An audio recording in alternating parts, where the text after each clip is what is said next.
ఓం మహాగణాధిపతయే నమః. ఓం గురుభ్యో నమః. ఓం శ్రీమాత్రే నమః. పరమేశ్వర స్వరూపమైనటువంటి జ్యోతిష, వాస్తు మరియు ఇతర అనేకమైనటువంటి శాస్త్రములను మనకు అందించినటువంటి మహర్షులకి నమస్కారం. హయగ్రీవ హయగ్రీవ హయగ్రీవేతియో వదేత్తస్య నిస్సరతే వాణి జహ్నుకన్యా ప్రవాహవత్. అరుణాం కరుణాతరంగితాక్షీం ధృతపాశాంకుశపుష్పబాణచాపాం అనిమాదిభిరావృతాం మయూకైః అహమిత్యేవ విభావయే భవానీ. శ్రీమాత్రే నమః. ప్రేక్షకులకి ఆ లలితాంబిక అమ్మవారి యొక్క అనుగ్రహం పరిపూర్ణంగా కలగాలని మనస్ఫూర్తిగా కోరుకుంటూ మనం ఈరోజు మే మాసంలో 1వ తేదీ నుంచి 31వ తేదీ వరకు ద్వాదశ లగ్నాల వారికి, ద్వాదశ లగ్నం తెలియనటువంటి వారు రాసుల నుంచి చూసుకోవచ్చు. వారికి ఏ విధంగా ఈ యొక్క మాసంలో ఏ విషయాల్లో అద్భుతంగా ఉంటుంది, ఏ విషయాల పట్ల కాస్త జాగ్రత్త వహించాలి, మరియు ఏ దేవత ఆరాధన చేసుకుంటే మీకు ఇబ్బంది ఉండదు అనేటువంటిది తెలుసుకుందాం. దానికంటే ముందు అసలు గ్రహస్థితి ఏ విధంగా ఉంది అని చూసుకున్నట్లయితే మనకి మేషంలో రవి గురువుల యొక్క కలయిక ఉంది. కాకపోతే ఈ గురువు మనకి మే 1వ తేదీ 2వ తేదీ నుంచి ఆల్మోస్ట్ 1వ తేదీ ఈవినింగ్ లోపల అండ్ 2వ తేదీ నుంచి వృషభంలోకి మారిపోతున్నాడు. రవి 14వ తేదీ నుంచి, శుక్రుడు అక్కడే ఉంటాడు. అదేవిధంగా కేతువు కన్యారాశిలోని మరియు శని కుంభరాశిలోని, మీనరాశిలో కుజ బుధ రాహుల యొక్క సంచారం జరుగుతూ ఆ యొక్క బుధుడు 11వ తేదీ నుంచి మన మేషరాశిలోకి సంచరిస్తాడు. ఈ యొక్క గ్రహస్థితిని అనుసరించి ద్వాదశ రాశుల వారికి ఎలా ఉంటుంది అనేటువంటి విషయం మనం ఇప్పుడు తెలుసుకుందాం. సింహలగ్నము, సింహరాశి. సింహం వారికి ఈ యొక్క నెలలో ప్రత్యేకంగా ఏంటంటే మీకు మీ రాస్యాధిపతి అయినటువంటి రవి కేంద్ర స్థానంలో, పాపగ్రహాలు దశమ కేంద్రంలో కనుక సంచరించేటప్పుడు ఉద్యోగ అభివృద్ధిని, కెరియర్ రిలేటెడ్ సంబంధించిన విషయంలో మంచి ఫలితాలను ఇస్తాయి. కాబట్టి ఈ మే 14, 15 తేదీల నుంచి రవి మారుతాడు. 14వ తేదీ నుంచి అనుకోండి. అక్కడి నుంచి మీకు కొంచెం మీరు కెరియర్ రిలేటెడ్ సంబంధించిన విషయంలో ఏదైతే ఇబ్బంది పడుతున్నారో ఆ యొక్క ఇబ్బంది అనేటువంటిది మరి చక్కగా ఉంటుంది. అయితే ఇక్కడ ధనస్థానాన్ని, ధనస్థానంలో ఉండే గ్రహాలను కనుక గమనించినట్లయితే మీకు ఫైనాన్షియల్ గ్రోత్ రావాలి అంటే గణపతిని ఆరాధించండి. కాస్త రావాల్సిన ధనం కొద్దిగా ఆగుతూ రావడం ఇట్లాంటివి సూచిస్తున్నాయి. కాకపోతే కాస్త ఇన్వెస్ట్మెంట్ చేసేటప్పుడు కూడా కాస్త చూస్ చేయాలి మే మాసంలో. ఎందుకంటే మేకి ముందు భాగ్యంలో గురువు ఉన్నప్పుడు ఇన్వెస్ట్మెంట్స్ విషయంలో మంచి ఫలితాలు ఇస్తాడు. కానీ ఇక్కడ దశమ స్థానంలోకి వచ్చాడు కాబట్టి ఇన్వెస్ట్మెంట్స్ విషయంలో కాసింత జాగ్రత్త వహించాలి. బికాజ్ ఆఫ్ ఇక్కడ ఈ చతుర్థాధిపతి అయినటువంటి కుజుడు, చతుర్థ భాగ్యాధిపతి, మీకు రాజయోగకారకుడు అయినటువంటి కుజుడు రాహుతో కనెక్ట్ అయి ఉన్నాడు. అందుకని ఏమిటి, ఏదైనా ఒక ప్రాపర్టీ తీసుకునేటప్పుడు కానీ, వాహనం మీద వెళ్ళేటప్పుడు కానీ ఇట్లాంటివి కాస్త జాగ్రత్త వహించాలి, గుర్తుపెట్టుకోండి. అలాగే మరొక విషయం ఏంటంటే దీంతోపాటు ఇక్కడ ఈ సప్తమ స్థానంలో శని యొక్క సంచారం అనేటువంటిది కాస్త ఈ వివాహ నిర్ణయాలు కానివ్వండి, కాస్త ఈ పార్ట్నర్స్తో ఉండేటువంటి స్ట్రెస్ కానివ్వండి, కాస్త ఈ యొక్క విషయాల్లో కొంత ఎక్కువ స్ట్రెస్ని ఇస్తూ వస్తుంది. ఇక మరొక విషయం ఏంటంటే ఇక్కడ గమనించుకున్నట్లయితే ఈ రాశి వారికి ప్రధానంగా అంటే సింహ లగ్నవారు రాశి వారికి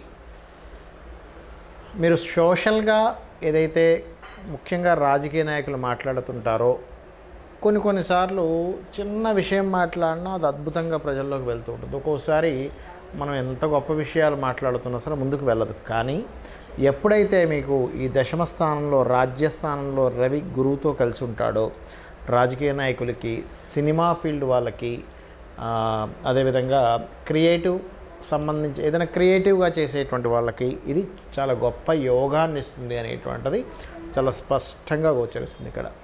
ఇక మీకు చూసుకున్నట్లయితే గణపతి ఆరాధన చేసుకోమని చెప్పాను. మరొక విషయం ఏంటంటే ఈ మాసంలో ప్రధానంగా మీరు 11వ తేదీ వరకు ఫైనాన్షియల్ మ్యాటర్స్ విషయంలో చాలా జాగ్రత్తగా ఉండాలి. అందులో ప్రధానంగా మీరు బంధువర్గంలో వారికి ధనం ఇచ్చేటువంటి విషయాలలో మరింత జాగ్రత్త వహించాలి, గుర్తుపెట్టుకోండి. అలాగే ఇక్కడ గమనించుకున్నట్లయితే ఈ యొక్క రాశి వారికి చూడండి, ఈ కాంబినేషన్ ఏదైతే ఉందో ఈ ద్వితీయ స్థానంలో ఉండేటువంటి కేతువు మరియు ఈ కాంబినేషన్స్ ఏవైతే ఉన్నాయో కాస్త ఇబ్బందికరమైనటువంటి విషయాలు చూపిస్తున్నాయి. కాబట్టి బంధువర్గంలో వారితో ఇంకా ముఖ్యంగా ఏదైనా బంధుత్వాలు కలుపుకునే విషయం కావచ్చు, లేనట్లయితే వారితో ఏదైనా వ్యాపారం చేసేటువంటి విషయాలు కావచ్చు, ఈ రాతకోతల విషయాల్లో కావచ్చు, కొద్దిగా జాగ్రత్తగా ఉండండి. ముఖ్యంగా 11వ తేదీ వరకు కూడా, మే 11వ తేదీ వరకు కూడా ఉద్యోగ అవకాశాలు వస్తాయి. ఉద్యోగం పరంగా కొంతవరకు మీరు ఏదైతే ప్రమోషన్ కోసం ఎక్స్పెక్ట్ చేస్తున్నారో ఆ ప్రమోషన్స్ అనేటువంటి 11వ తేదీ తర్వాత నుంచి మీరు ఎక్స్పెక్ట్ చేయొచ్చు. మరొక విషయం ఏంటంటే ఇక్కడ ఈ కేతువు 2లో ఉన్నందుకు వీలైతే మీరు గణపతి ఆలయాలకు కూడా వెళ్ళండి.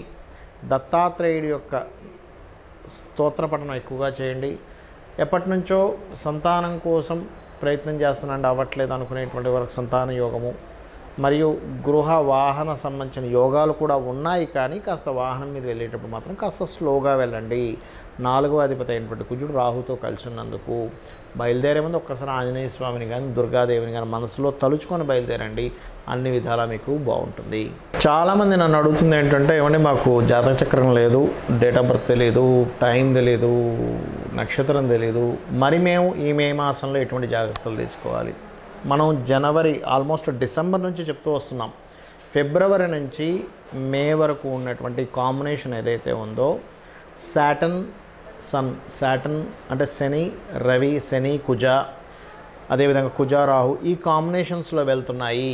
కాబట్టి లైఫ్లో అంటే ప్రపంచవ్యాప్తంగా కావచ్చు, దేశవ్యాప్తంగా కావచ్చు, మనం ఊహించనటువంటి మలుపులు, ఎవరు ఎక్స్పెక్ట్ చేయనటువంటి పోలీస్ డిపార్ట్మెంట్ కావచ్చు, మిలిటరీ కావచ్చు, గొడవలు కానివ్వండి, ఒక రకమైనటువంటి ఉంటాయని చెప్పి నేను చెప్తూ వస్తున్నాను యాజ్ ఇట్ ఈజ్గా. ఎందుకంటే ఇదేదో మన గొప్పతనం కాదు, వెరీ క్లియర్లీ మనకి ముండేన్ ఆస్ట్రాలజీ అంటారు, మైథుని జ్యోతిష్యం అని, ఆ యొక్క దాంట్లో చాలా స్పష్టంగా ఉంది కాంబినేషన్స్ అనేవి. కాబట్టి అందరికీ నేను చెప్పేది ఒకటే, మే ఎండింగ్ వరకు కూడా కొంత జాగ్రత్తగా ఉండండి. ఎక్కువగా అంటే ఎక్కువ పబ్లిక్ ఉండేటువంటి ప్రదేశాల్లో కొంత జాగ్రత్తగా ఉండండి. అయితే ఇక్కడ రాశి, నక్షత్రము, లగ్నము ఏమీ తెలియనటువంటి వారు ఒకటే గుర్తుపెట్టుకోండి, వీలైతే మీకు పెద్దగా నేను ఏ పూజలు చేయించుకోలేనండి, కొంచెం నా ఆర్థిక స్తోమత బాగాలేదు అనుకునేటువంటి వారు సింపుల్ టెక్నిక్ ఒకటి చెప్తా. మీకు దగ్గరలో గోశాల ఉంది, చక్కగా పిడికెడు బెల్లం పెట్టండి చాలు. క్యారెట్స్ తినిపించండి, లేదా బీట్రూట్స్ లాంటివి గోవుకు తినిపించండి చాలు. ఇదే మిమ్మల్ని కాపాడుతుంది. అంటే ధనం లేదండి, లేదు అది కూడా తినిపించలేని స్థితిలో ఉన్నానండి అన్నప్పుడు ఇంట్లో కూర్చొని చక్కగా చండీ పారాయణం వినండి. విన్నా సరిపోతుంది. మీరు వెళ్ళి చేసేయాలని రూల్ ఏమీ లేదు, గుర్తుపెట్టి వినండి. లేదంటే నాకు స్తోమత ఉంది, నా దగ్గర 4 డబ్బులు ఉన్నాయి, నేను చేసుకోగలను అన్నప్పుడు మీరు ఖచ్చితంగా చండీ పారాయణం చేసుకోవడము, చండీ హోమంలో పార్టిసిపేట్ చేయండి. దీని ద్వారా ఏమవుతుందంటే మీకు ఖచ్చితంగా మీరు ఏదైతే ఇబ్బంది పడబోతున్నారో ఆ అమ్మవారు మిమ్మల్ని కాపాడుతుంది.